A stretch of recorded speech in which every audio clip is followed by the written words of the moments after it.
makasaysayang araw po. It's showtime! 149 years ago, October 29, 1866, isinilang Antonio Luna, si General Luna. 8 linggo na mula nang lumabas ang pelikulang General Luna, nasa ilang mga sinehan pa ito at pinag-uusapan pa rin ito. Ang galing naman kasi ng paggagawa ng script na isinulat ni Eduardo A. Rocha at Henry Hunt Francia noong pang 1998 sa wikang Ingles para sana sa internasyonal na labas na batay sa aklat na isinulat ni Vivencio Jose na The Rise and Fall of Antonio Luna.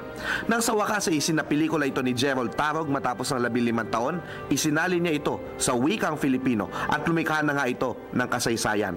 Matapos sana ang panonood ng pelikula, mahalagang tingnan kung ano nga ang mga tunay na pangyayari sa likod ng mga kwento sa pelikula at kung ano ang kahalagahan ng mga ito.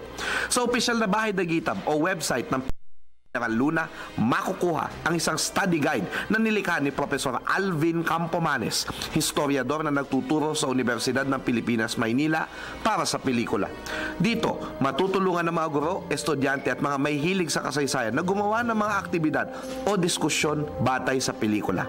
Isang kapansin-pansin na bahagi ng study guide ay ang mga linya sa pelikula na ipinakita ni Alvin na nanggaling pala sa mga mismong isinulat ni Antonio Luna. Ito ang mga tunay na hugot general. Sa pelikula, sabi ni Luna, alam ng mga Amerikano kung bakit natin ipinaglalaban ang ating kasarinlan dahil buong tapang at buong bangis rin nilang ipinaglaban ang sa kanila. Iba ba tayo sa kanila? Wala ba tayong karapatang mabuhay ng malaya? Nagmula pala ito sa isang panayam niya sa La Independencia kung saan kanyang sinabi noong May 20, 1899, "The Americans fought with abnegation to defend theirs. They themselves understand why we resist." Sinabi rin ni Luna sa karakter na si Joven, "Isinusuka ko ang digmaan, Joven, pero ang kompromiso." Sa panayam din na nabanggit, sinabi ni Luna, "I abhor war. I hate it. But for the independence of the country, it is necessary to accept it."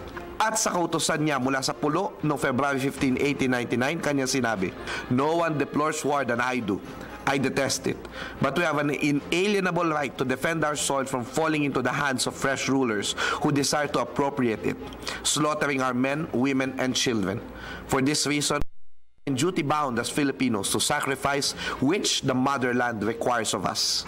Madamdamin ang linya ni Antonio mula sa pelikula na ang taong may damdamin ay hindi alipin. Nagmula pala ito sa isinulat niyang artikulo sa La Solidaridad na pinamagatang Christmas Eve. "Happy are the hearts that in experiencing the sweet impressions of music are gladdened or saddened by them. Music is the sister of sentiment.